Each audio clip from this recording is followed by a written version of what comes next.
Hello everyone. Everything good? Everything right? And I'm alright. So today we'll be working on a One Piece Banderos tier list based on the characters we got last year, from 5th anniversary to Garp. I'll even be including Koby because he released quite recently, so I still want to talk about him. Let's start with Yace. What is there to say about Yace? They win a surprisingly decent amount of matchups. They beat Green Roger. They beat Jabra, Garp, most importantly. They beat Gear 5. If you switch to Yamato, you can beat up Kaido because of the extra damage reduction you get against Beast Pirates and the extra damage increase when you're attacking a Beast Pirate. So that's pretty good. But when it comes to disadvantages, they're not immune to any status effects, apart from like very niche ones like freezing and flames. Their lack of resistances makes them very weak against S-Snake, Lucci, and Light Shanks, really. Another weakness they have is they're a red element, and red is one of the weakest elements in the game right now. If you're going to be bringing Yace, your options are very limited, because the only viable red characters I can think of are the Red Runner Yamato, King, the Runner one, Opbr, and S-Hawk. Red Yamato, you can't use Red Yamato along Yace, because you can't run teams with the same character in it. It's Yamato and Yamato, so you can't run Red Yamato at all. King is mid. When it comes to Opbr and S-Hawk, both of them are pretty good, but if you run double attacker, you're actively limiting your own versatility. Next up, we got Whitebeard. So Whitebeard fell off pretty hard. He was like really dominant where he first released. Only like 2 characters would take flags from him. Those were Claw and Gear 5. But now a lot of characters can, which thank goodness. I have the unpopular opinion that Whitebeard kind of deserved it. He was too broken when he first released. But how is he on the meta today? So he loses to the Dark Element hard hitters right now. He loses to Garp, Koby, Uta, Dorry, Broggy, Arc Roger. So with Dark Roger you can play a little smarter, like you can wait for him to capture the treasure, and then you can hit him with a skill 1 or something. That way you can actually tremor him and get your HP back and stuff. But he can control multiple treasures at once, which is pretty good. He can come in clutch at the very last seconds of the game. He hits hard with the multi-hits and the attack amplification he gets when someone's capturing the treasure. He has some notable wins such as Jabra. I don't think enough people talk about the fact that Whitebeard beats up Jabra. But other than that, he has some big flaws such as the fact that everyone nowadays resists his tremor effect, meaning his healing options are very limited. This is also dark meta, meaning he doesn't thrive as much as he did. But there are some characters that are coming back into the meta who don't resist status effects, such as Yace and Raiden or Nigashima Zoro. Maybe his stocks aren't at an all-time low. Maybe there's quite a little bit of hope for the Whitebeard players. Light Oden. So Light Oden, only like 2 characters really nullify his 1 HP traits, those being Dorry and Light Shanks, meaning it's still quite difficult to kill him. But at the same time, set attacks that nullify his 1 HP trait are guaranteed to land. So for example, Shanks skill 2. You dodge the first part of skill 2, you're still going to be hit by the second part. And when it comes to Dorry, like really any attack can kill you. So once you face someone who can actually like nullify your traits, you're hopeless.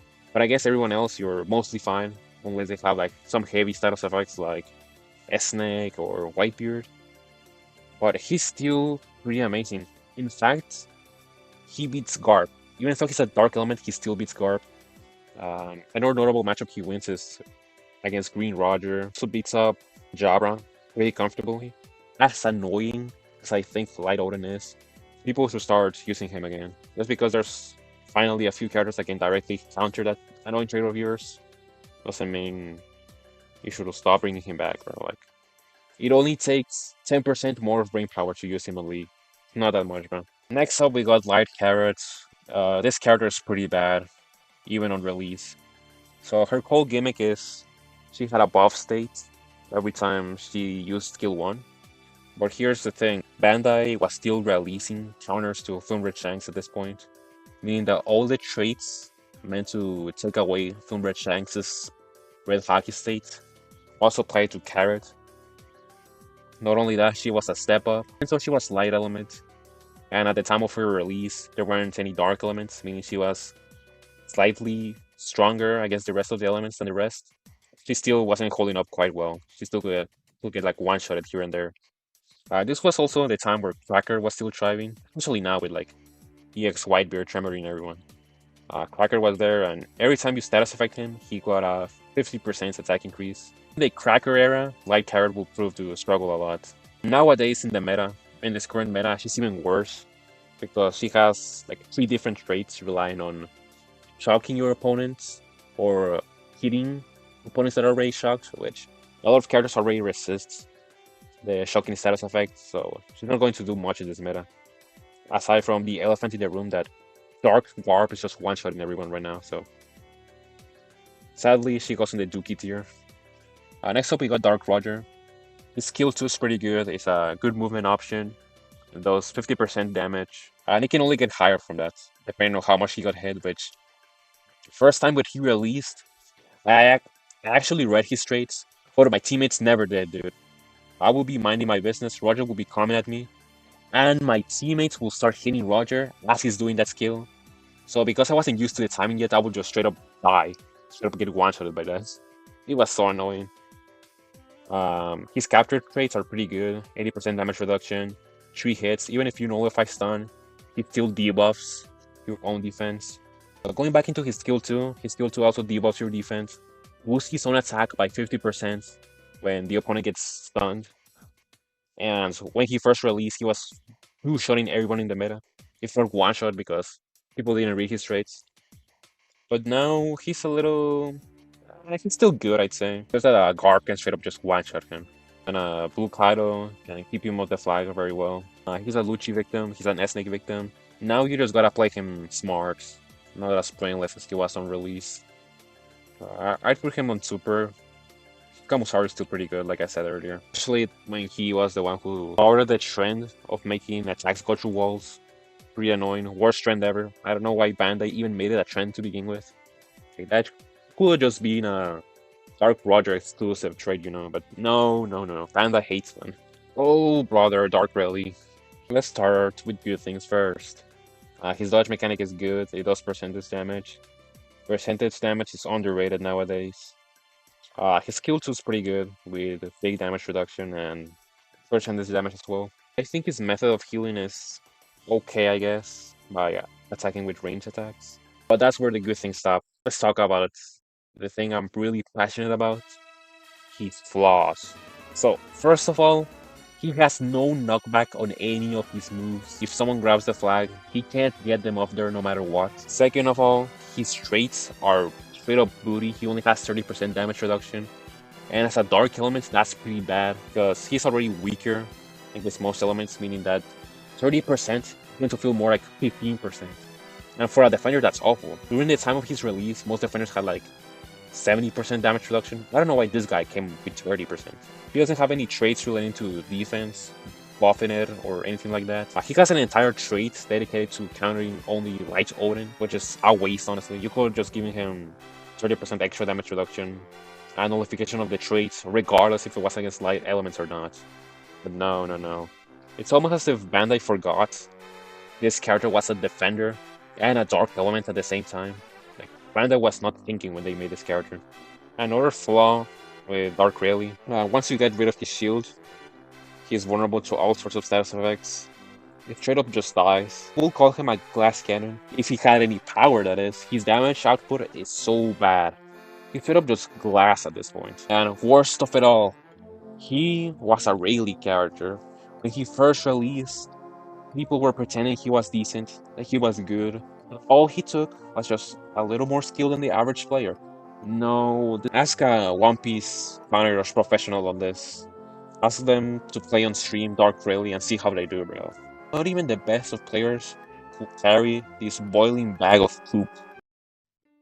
Worst character released this year. Ganfor is better than him. So Ganfor, his impact dial is pretty good. He has some surprisingly good traits for survivability. He has 80% damage reduction. So he has usually he has 30%, but when his HP is below 50%, he gets a 50% damage reduction. He has 1 HP left, even if KO'd by enemy at least once. That's pretty good. prevents him from getting one-shotted, really. This character shines the most when he's left alone, which is a 50-50, really. Either teammates are going to stick with you and be really annoying, trying to defend the treasure even though you don't need defense, you're doing it by yourself, or he can actually shine when teammates actually try to go out there, fight, and get the treasure. Rare occurrence, by the way. If you miss Impact Dial, which is a very good skill, you're left in a really bad position. So this character, he's pretty decent, but he's still a step up at the end of the day. I'll put him on better. He does his job as a defender, and he does it better than Rayleigh, a bounty fist. Anyways, we go Kalgara next. Kalgara stocks are going up right now. So he destroys Dark Roger, he destroys the Garp because of his skill 2. You can watch Soul47 stream when he first got Garp. He was getting destroyed by Kalgara, man. It was so funny. His way of stacking attack is pretty good because, according to Bandai statistics, Runner is the most used role right now. So he'll be getting his attack up pretty quickly, and he bypasses damage reduction. It's good, it can catch Yamato off guard, it can catch Green Roger off guard when he's holding his skill 2. But when it comes to disadvantages, he only really nullifies status effects from red and dark units. No nullification from blue or green. More, I guess you could say, relevant colors in this meta. So that's a big flaw. The other one is, he's sort of a mix of a defender and attacker. He's meant to protect and gatekeep his own treasures. I'll put him on amazing. Let's talk about Noland. He tags defense. That's pretty good in this meta, that bypasses damage reduction. He has pretty good movements by teleporting to the treasures that are being captured. He has his decent status nullification, of course. He destroys Dark Roger, that's pretty good. That's it, really. It's not a bad unit. It's just that most defenders out right now just do a better job than him. Significantly better job, so still better than Ganfor though, for sure. We got a Pacifista, so Pacifista's a strong unit. His way of stacking attack is the best because he does it via knockback. Something which all of his normals have. Both of his skills have that. Speaking of his skills, they both bypass walls. Meaning you can get like really sneaky with it and stack your attack quickly.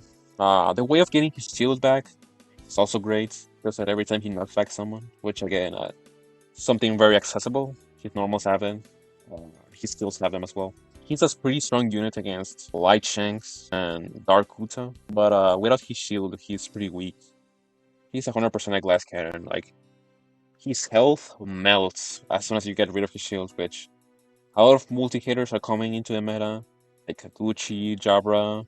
We got Koby with his honesty impact being a multi-hit, so be careful with that. Sentomaru. Sentomaru is actually underrated. So let's talk about him being a defense stacker. That's good in this meta. He has capture block.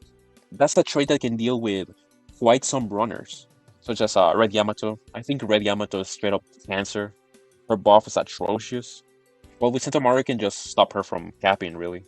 When it comes to disadvantages, he's pretty slow. His movement is not great, and there may be some characters who straight up just nullify status effects, so it will be hard for him to stack his defense, depending how the enemy team is looking, but you can usually just capture block Red Yamato, and Roger as well. He was originally released as a Dark Roger counter, so make sure to give him a try. He's actually pretty good.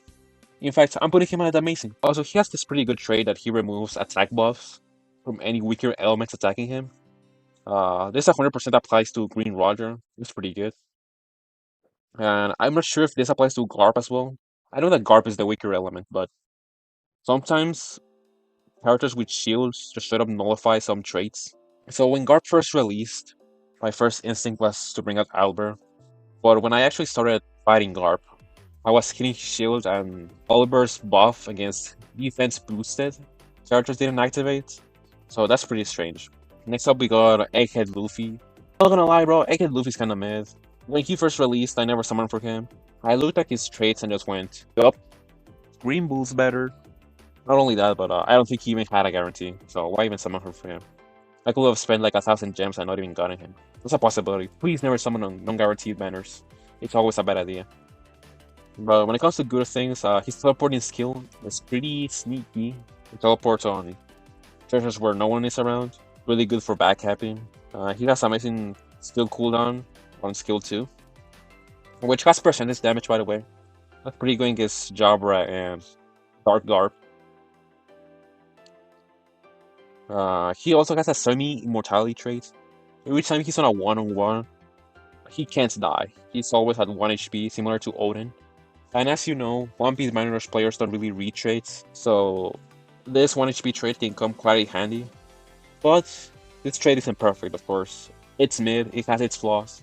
If you get attacked outside the treasure area, you die. And if there's more than one person, aside from you and the enemy attacking you, you just die. But other than that, his skill 2 can push enemies back. He can come quite in clutch when pushing Kaido away or S-Snake away. But that's it, really. It's an okay runner. You gotta play him smart, of course. Always be on the lookout. Always look at your map to see what treasures are free, and then go for it. Let's talk about S-Snake. Oh my goodness, this character's still broken. So, don't put her on normals. Best movement in the game, really. It helps her to get out of some bad matchups. It helps her to just catch any runner that's backcapping. Really clutch. She has this really broken trait, which brought one of the worst trends ever. So every time she got hit by a skill, she will remove all attack increase from the enemy if they had some, and she will debuff her enemy's attack by 30%. This trait was so broken because One Piece Banner Rush players don't really read traits, so they will just spam skills on her and get their own attacks. So this forces you to fight S-Snake with normals, which is kind of annoying because her normals are really quick, really long ranged, and they knocked you back. So how did Bandai approach a counter to this? Simple, just nullify debuffs, really. Core mechanic from the game, core mechanic that made you want to watch out for any skill incoming. Yeah, just nullify debuffs. Nothing will go wrong, I swear.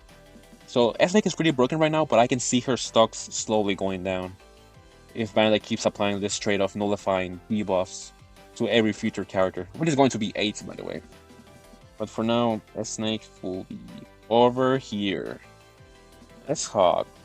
So S-Hog has some pretty notable matchups. He destroys Green Roger, he destroys Jabra.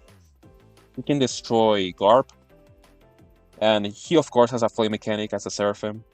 The flame mechanic is pretty good, but it can be a little difficult to get it at first, because you need to strictly land the last hit of your normal attack. But once you get it, you can cook. Skill 1 bypasses walls, pretty good to sneak around. I'll put S-Hawk around here. I think this is accurate enough. Jabra and Garp are terrorists in the meta. This guy can deal with them. He can also deal with light Shanks if you play smart enough. Next up we got Egghead Zoro. I loved Egghead Zoro when he first released. He got an immortality state. It was pretty easy to get. You got it every time you attacked someone with like 2 basic attacks. You got it every time you captured that treasure. His skill 1 was pretty good movement option. But unfortunately, he got fell off. There are a lot of characters like Red Yamato, like Shanks, who have recovery block, which straight up gets rid of his immortality state, because his immortality state is relying on healing every time he's supposed to get KO. So with recovery block, he can't heal anymore, so he will just die. Dorry, Broggy, and Halloween Uta just get rid of the state entirely. And Garp just bypasses it, because he has a trait that every time he hits someone with a skill, he can nullify revival traits. So I'll put him on over here, next to his captain, I guess. Alright, let's talk about Bluno. I have some controversial opinions about Bluno. I think he's mid. He's mid. So when he first released, people thought he was busted. They just looked at the large walls of text. But no, he's not all that. Bluno has 80% damage reduction, but here's the thing. Conditions for that 80% damage reduction to activate are awful. They only apply if you are attacked inside the enemy's treasure area. Meaning if someone throws a Kamusari at you from outside the treasure area, you're going to be taking a lot of damage, or straight up just dying sometimes.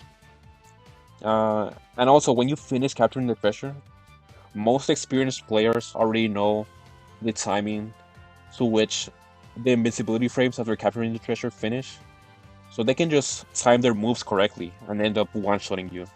I guess his skill 2 is pretty good, because he can give you freedom of what treasure you want to go into. You can either choose the closest or the farthest away. It's a pretty good movement option, but it could be better.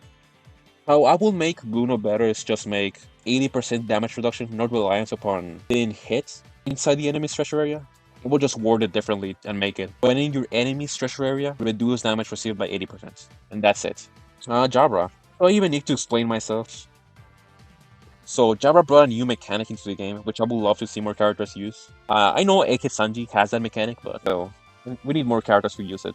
So the damage that Jabra's skills cause are not based on the attack stat like most characters are. That is based on his defense, which he stacks every time he attacks someone. The reason why this is broken is because he gets his stacks really quickly, since he's a multi-hitter. Sometimes you'll dodge Jabra's skill 2 or skill 1, and you'll still get hit.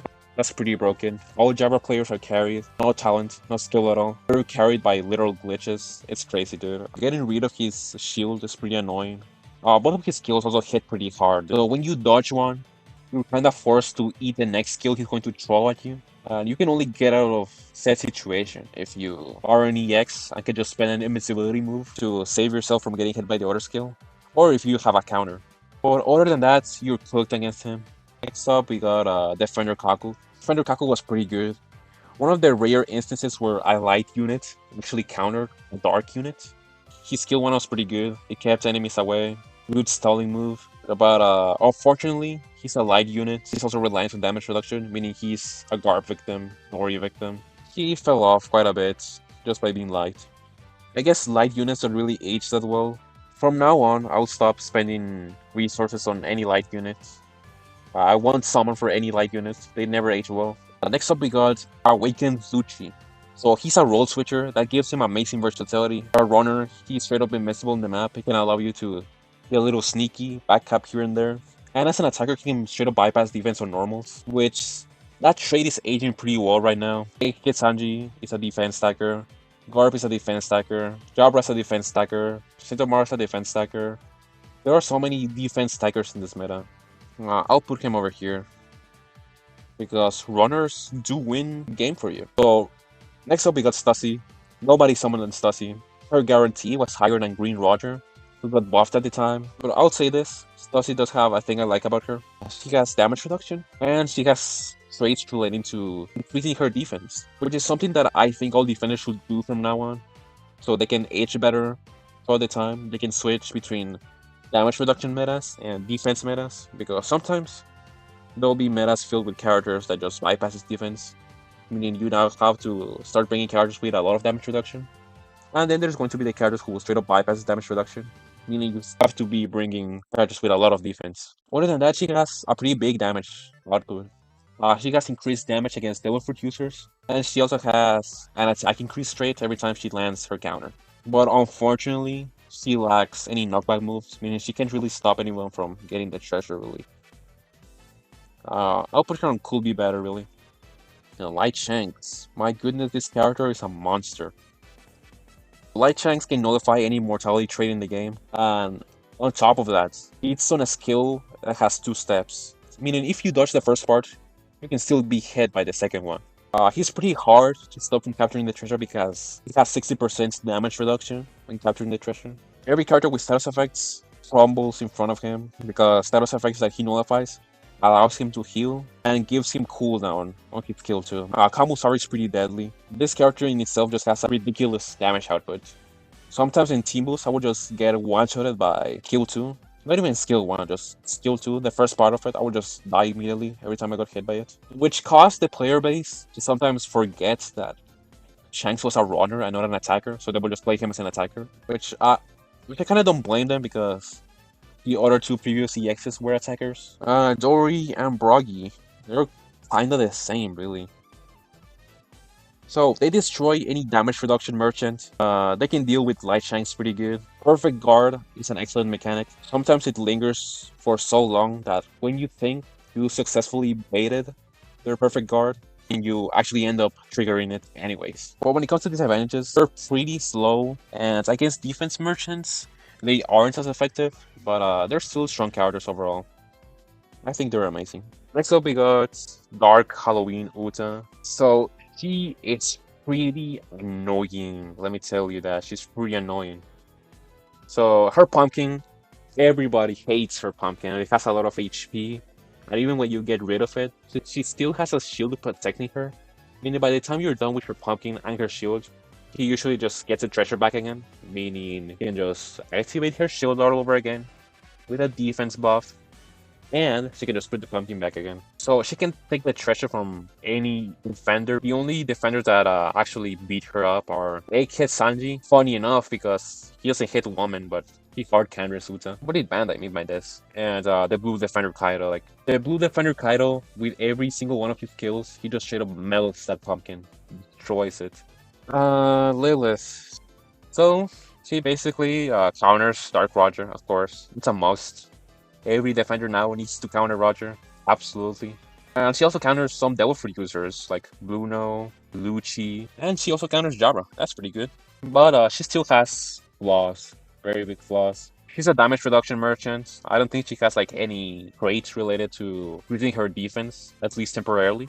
And she's only good against Devil Fruit users, which at the time of her release was pretty bad because she released during the Kamusari meta, when Green Roger and Light Shanks were buffed. So that wasn't pretty good. At least Jinbei, who is also meant to be a Devil Fruit user counter, he's still good when fighting against characters who aren't really Devil Fruit users. He has 30% damage increase, 20% when there's less treasures captured, and 20% when there's 90 seconds left. So he has 70% damage increase. And of course he has his extra when fighting Devil Fruit users. I wish Lilith could have been like that. She had potential, she could have been better really. I'll put her here. Next up, we got Opbr. I think Opbr is underrated. He counters S-Snake, he counters Dark Roger, of course. And if you play him smart, he can counter the Light Shanks as well. The flames can prevent him from getting hits and preventing Shanks from getting kills back. All while he can knock back Shanks again and get his flames back. Even when there's some characters that resist knockback, he'll one can come in clutch and just teleport them back to the spawn point. Next up we got Atlas, and Bandai fumbles her really.